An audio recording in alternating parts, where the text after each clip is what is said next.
Hello, എന്തൊക്കെയുണ്ട് വിശേഷോ? ഇന്ന് ഒരു തനി നാടൻ റെസിപ്പിയാണ് നമ്മൾ ചെമ്മീൻ റോസ്റ്റ്. പല വിധത്തിലുള്ള ചെമ്മീൻ റോസ്റ്റ് ഉണ്ടാക്കാറുണ്ട്, വീട്ടിലും ഉണ്ടാക്കാറുണ്ട്. അപ്പോൾ ചെമ്മീൻ റോസ്റ്റ് ഉണ്ടാക്കാൻ ആർക്കും വീഡിയോന്റെ ആവശ്യമൊന്നും ഉണ്ടാവില്ല. എന്നാലും ഈ രീതിയിലൊന്ന് ട്രൈ ചെയ്ത് നോക്കും. നല്ല അടിപൊളി ടേസ്റ്റ്. ചപ്പാത്തിക്കും പത്തിരിക്കും ഒക്കെ കഴിക്കാൻ പറ്റിയ നല്ല ടേസ്റ്റ് ആയിട്ടുള്ള ഒരു വെറൈറ്റി ചെമ്മീൻ റോസ്റ്റ് ആണ്. അപ്പൊ ഇങ്ങനെ ചെയ്യാൻ നോക്കാം. നമുക്ക് ആദ്യം തന്നെ ഒരു അരിപ്പ് ഉണ്ടാക്കണം. ആ അരിപ്പ് ഉണ്ടാക്കാൻ എന്താ, ഒരു മിക്സിന്റെ ചെറിയ ജാറെടുത്ത് അതിലേക്ക് ഇതാ ഒരു 5 ചെറിയുള്ളി ഇട്ടെടുത്തുണ്ട്, ഒരു ചെറിയ കഷ്ണം ഇഞ്ചി, പിന്നെ ഒരു 3 വെളുത്തുള്ളി, ഒരു പച്ചമുളക് ഒന്ന് പൊട്ടിച്ചിട്ട് കൊടുക്കണം. പിന്നെ ഇതാ ഒരു 4-5 ഇല കരിവേപ്പില, അതാ ഒരു 1/4 പോർഷൻ തക്കാളിയല്ലേ, 4 തക്കാളി ഒന്ന് മുറിച്ചിട്ടെടുത്തുണ്ട്. അതേപോലെ ഒരു ലെമണിന്റെ 4 ഉള്ളൂ കേട്ടോ. ഒരു ടീസ്പൂണ് ലെമൺ ജ്യൂസ്, കുരു എടുത്ത് മാറ്റണേ, കുരു കൂടാതെ ഇടണേ, കയ്പ്പ് വരും.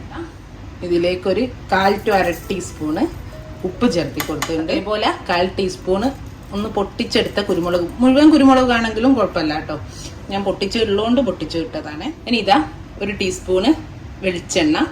ഇനി ഇതെല്ലാം കൂടെ ഒന്ന് അരച്ചെടുക്കാൻ വേണ്ടിയിട്ട് ഒരു 1/4 കപ്പ് നമ്മൾ തേങ്ങാപ്പാൽ. നമുക്കിത് നന്നായിട്ടൊരു പേസ്റ്റ് ആക്കി എടുക്കണേ. ഈ തേങ്ങാപ്പാലെല്ലാം അരച്ചെടുക്കാം. നമുക്ക് റോസ്റ്റ് ഉണ്ടാക്കാൻ തുടങ്ങാം. അപ്പോൾ ഇതിനിതാ ഒരു ഫ്രൈ പാൻ വെച്ചിട്ടുണ്ട്. ഫ്രൈ പാൻ ഒന്ന് ചൂടായതിനു ശേഷം അതിലേക്ക് ഇതാ ഒരു 1/2 ടേബിൾ സ്പൂണോളം മതി ഇട്ടാ വെളിച്ചെണ്ണ ഒഴിച്ചെടുത്തിട്ടുണ്ട്. പക്ഷെ കുറഞ്ഞ ക്വാണ്ടിറ്റിയിലേ നമ്മൾ വെളിച്ചെണ്ണ ഒന്ന് ചൂടായി വരട്ടെ. ഞാനിതാ കണ്ടോ 1/4 കിലോ 250 ഗ്രാം ചെമ്മീനാണ് എടുത്തു വെച്ചത്, അത്രേ ഉള്ളൂ.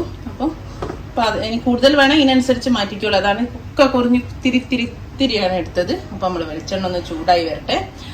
ആ ചൂടായ സമയത്ത് നമുക്ക് എന്തില്ല, ഒരു 1/2 വലിയുള്ളിയാണ്, അതായത് സവാള, ഒരു മീഡിയം സൈസ് സവാളന്റെ പകുതിയേ ഉള്ളൂ. 4-5 കരിവേപ്പില ഇങ്ങനെ പിച്ചിട്ട് കൊടുത്തുകൊണ്ട് ഇത് നമ്മൾ ഈ വെളിച്ചെണ്ണയിലിട്ടിട്ട് നന്നായിട്ട് ഒന്ന് വഴറ്റിയെടുക്കും.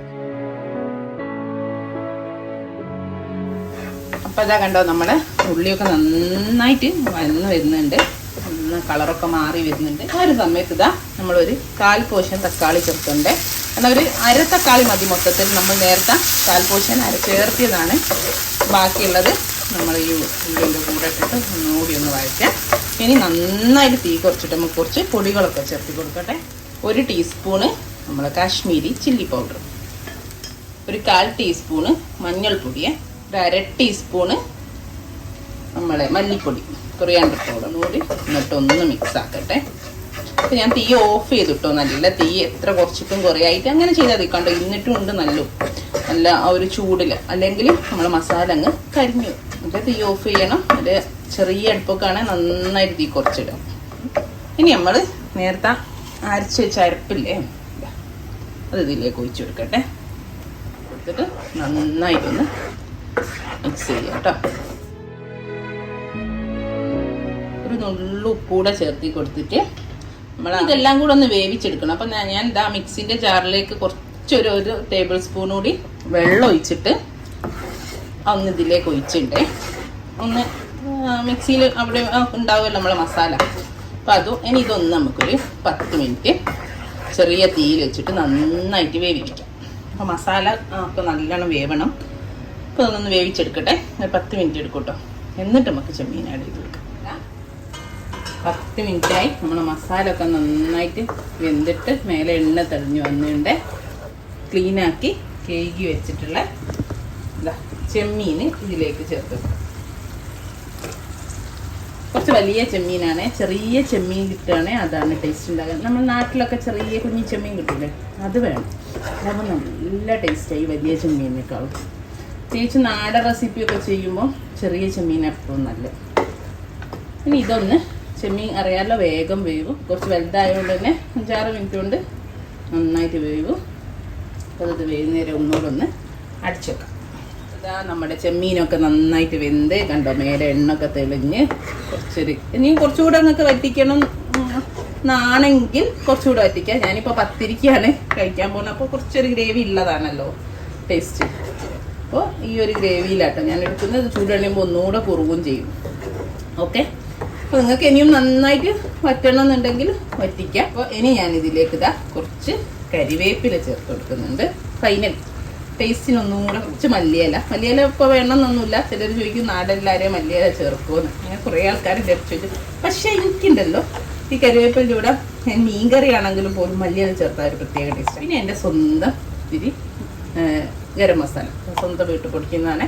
അപ്പം അത് തിരിട്ടാൽ നല്ലൊരു ടേസ്റ്റ് ആയിരിക്കും എന്ത് ഈ കറിക്കൊക്കെ. ഞാൻ ബിരിയാണിക്കൊക്കെ എടുക്കുന്ന സെയിം മസാല ഉണ്ട്. അപ്പം ഞാൻ ഒരു നുള്ളു കേട്ടോ. പിന്നെ ഇത്തിരി ആയതുകൊണ്ട് അളവില്ല, ഒരു ഡ്രോപ്പ് എന്നൊക്കെ പറയാം. ചെറുനാരങ്ങ നീരാണേ. എല്ലാം ഒന്ന് ബാലൻസ് ആവാൻ വേണ്ടിയിട്ട് ഇപ്പോൾ 1 കിലോ ഒക്കെ ആണെങ്കിൽ ഒരു 1/4 ടീസ്പൂണൊക്കെ ഒഴിച്ചോളൂ കേട്ടോ. ഇത്രയും മതിയേ. കാരണം നമ്മൾ ഒഴിച്ചത് അതിനെല്ലി കുറച്ച് പച്ച വെളിച്ചെണ്ണ ഇത്രേ ഉള്ളൂ. ഇനിയിപ്പോൾ നിങ്ങൾക്ക് ഒന്നുകൂടിയൊക്കെ കൂട്ടണമെങ്കിൽ ഞാൻ പറഞ്ഞുതരാം.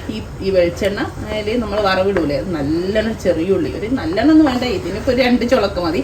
നല്ലോണം ഫ്രൈ ആക്കുക.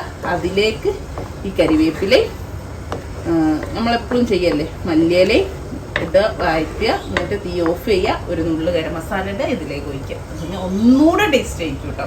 ഇപ്പോൾ എല്ലാം ചേർത്തിയോണ്ട് ഇപ്പോൾ ഞാനിങ്ങനെ ചെയ്തു. ചെറിയുള്ളി നമ്മൾ അരപ്പിൽ ചേർത്തില്ല. ഇത്രേ ഉള്ളൂ. ഞാൻ തീ ഓഫ് ചെയ്തു. ഇൻഷാ അല്ലാഹ് നല്ലൊരു വീഡിയോ നമുക്ക് വീണ്ടും കാണാം. Thank you.